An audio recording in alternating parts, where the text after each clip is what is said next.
얼마 전에 3일짜리 연수를 듣고 왔습니다. 경력이 20년이 넘으신 베테랑 강사님께서 진행하는 교육이었어요. 그런데 마지막 날에 강사님께서 갑자기 도저히 수업 진행을 못할 것 같다고 자습 시간을 가지라고 하시는 거예요. 강사로 활동하는 20년 동안 본인도 이런 적이 처음이라고 정말 죄송하다는 말씀을 남긴 채로요. 강사님 얼굴을 보니까 누군가 툭 치면 정말 무너져 내릴 듯이 표정이 너무 지쳐 보이더라고요. 사실 그 이전에도 조금 피곤해 보이신다 했는데 아마 연수가 진행되는 이틀 동안 마음속으로는 전쟁을 치르고 계셨던 것 같아요. 쉬는 시간이 되어서 강사님과 목도에서 우연히 이야기를 나누게 되었는데요. 강사님은 지난 20년 동안 앞을 보고 달려오기만 했더니 요새 너무 힘에 부치는 것 같다고 하시더라고요. 최신 트렌드를 따라잡는 것도 학생들의 질문을 받는 것도 지친다면서 말이에요. 경력도 많고 전문가 포스도 엄청난 베테랑 강사님이셨는데 이렇게 처음 본 교육생에게 힘든 이야기를 털어놓으실 정도면 그동안 참 마음이 힘드셨겠구나 싶었어요. 이렇게 자신의 감정을 낯선 사람에게 털어놓는 강사님에게 제가 드릴 수 있는 말은 별로 없었지만 강사님의 강의가 참 재밌었다고 많은 걸 배워갔다고 말씀드렸어요. 부디 강사님께서 이 시기를 잘 헤쳐나가시길 하는 마음속 응원과 함께요.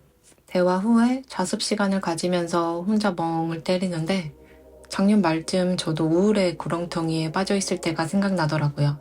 회사에서 정신없이 지내며 거의 매일 화장실에서 혼자 총승맞게 눈물을 흘리곤 했어요. 2년 만에 만나는 친구와의 약속 자리에서 자리에 앉자마자 눈물을 왈칵 쏟아냈을 정도로 저는 너무 나약한 상태였습니다. 아무 이유 없이 누구를 만나든 계속 눈물이 나왔는데 지난 몇 달 동안 작게 상처를 주는 말들이 쌓이고 쌓여서 시간이 지나니 이렇게 빵 하고 터지더라고요. 그런 우울감 속에서 가장 힘들었던 건 제 스스로를 탓하게 된다는 것이었어요. 저에게 상처를 준 대상과 환경을 탓하는 게 아니라 제 스스로에게 화살을 돌렸어요. 나는 왜 이럴까? 나는 왜 이것도 못 이겨내는 걸까? 할 만큼 했는데 진짜 내가 문제인 걸까? 하는 생각들을 하면서요. 지금 돌이켜보면 나를 보호하고 지키기 위해서는 나는 왜 이럴까 하는 자기 탓을 하는 구렁텅이에 빠지지 않게 하는 게 중요한 것 같아요.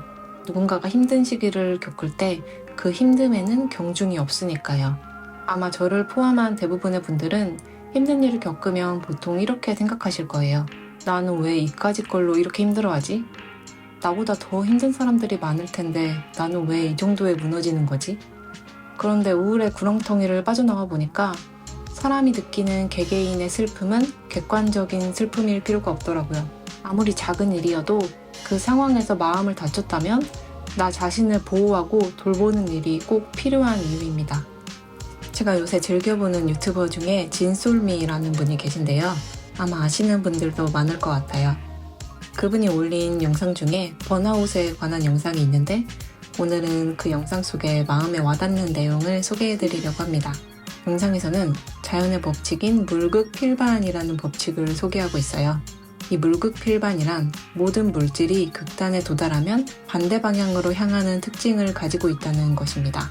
그래서 하강의 극단을 찍을 때까지 몸에 힘을 빼고 천천히 기다려야지 그걸 막아보겠다고 몸부림치며 스스로를 탓하고 현 상황을 부정하기만 해서는 안 된다고 해요. 서서히 자신만의 속도대로 가라앉을 때 비로소 다시 위로 올라갈 수 있다고 합니다. 1년 전에 저에게도 연수에서 만난 강사님에게도 그리고 번아웃과 우울감을 겪고 계신 많은 분들께 꼭 필요한 말 같습니다. 물극필반의 법칙에 따르면 우리가 번아웃과 우울감을 느낄 때 1순위로 해야 할 것은 바로 쉼을 갖는 일이라고 해요. 내 탓을 하지 않고 단순히 상대 탓도 하지 않고 그저 이 시기를 잘 견딜 수 있도록 잘 먹고 잘 쉬고 잘 자는 것들 말이에요. 그런데 그 쉬는 시간을 자신에게 준다는 게 자신을 밀어붙이는 것보다 더 어려운 선택이지 않을까 싶어요. 한국에서 모범생으로 살아온 우리에게 이겨내지 못하는 나를 인정하고 상황을 회피해버리는 것은 용납할 수 없는 일이잖아요. 힘든 일이 있으면 이겨내야 된다. 이겨내는 사람만이 과실을 얻을 수 있다. 라는 말들을 우리 사회는 덕목으로 여기고 있습니다. 저도 학생 때는 선생님이나 부모님에게 인정받고 싶어 했고 직장에서는 상사나 동료들에게 인정을 받고 싶었어요. 그래서 여기서 그만두면 사람들이 나를 뭐라고 생각할까? 하면서 주변 사람들 눈치를 보기도 하고 어딘가 문제 있는 사람으로 보인다는 게 제 인생에서는 정말 있을 수 없는 일이었습니다. 그런데 한 번의 쉬어감과 한 번의 내려놓음은 인생을 전체적으로 펼쳐보았을 때 어렵지만 꼭 해야 할 결정이었어요. 저 또한 인정을 받으려다가 상태가 그렇게 악화되었으니까요. 제 자신은 제 스스로가 지켜야 되는 것이었습니다. 사실 저도 그 쉼을 자발적으로 주진 못했어요. 하지만 다행히 우울감이 극에 달했을 때 1년 전에 잡아놓은 여행 일정이 다가오고 있었어요. 그때 당시만 해도 여행이 정말 하나도 기대되지 않고 그냥 하루 종일 집안에 틀어박혀 있고 싶었는데요. 다행히도 그 여행을 다녀와서는 저는 다시 발걸음을 내딜 용기를 얻을 수 있었어요. 그 환경을 벗어나기로 결심했습니다. 누가 봐도 오래 버티면 보상이 있는 곳이었지만 그곳에서 더 일을 하다간 제 자신을 지키지 못할 것 같았어요. 여기서 제 발로 떠난다는 게 너무 실패자같이 느껴졌지만 저는 실패자로 각인되는 것보다 제 자신을 지키는 게 중요했습니다. 그렇게 결심을 하고 출근을 해서 바로 부서 이동을 요청을 하고 6개월이 지난 현재가 되었습니다. 지금은 그때 제가 왜 그렇게 우울했나 싶었을 정도로 100% 회복을 했어요. 제가 그런 상태에 있었다는 게 믿겨지지 않을 정도로요. 가끔은 거기서 조금 더 버텼어야 했나 하는 마음도 들지만 그때 불안한 감정과 우울감을 생각하면 아마 그곳에 있었으면 전 지금쯤 더 상태가 악화되었을 것 같아요. 다행히 일주일간의 여행을 통해서 내려놓을 결심을 할 수 있었고 그 결심을 한 후에 잘 해야겠다 하고 집착하는 대신 그저 주어진 일을 해내니까 마음이 한결 편안해지기도 했습니다. 그 전까지 저는 물속에 가라앉고 있었지만 손과 발을 버둥거려서 점점 더 깊게 가라앉고 있는 형국이었던 거예요. 그저 아무 생각 없이 잘 쉬고 잘 먹고 좋은 것들을 보니까 제 마음도 서서히 회복되는 것이 느껴졌습니다.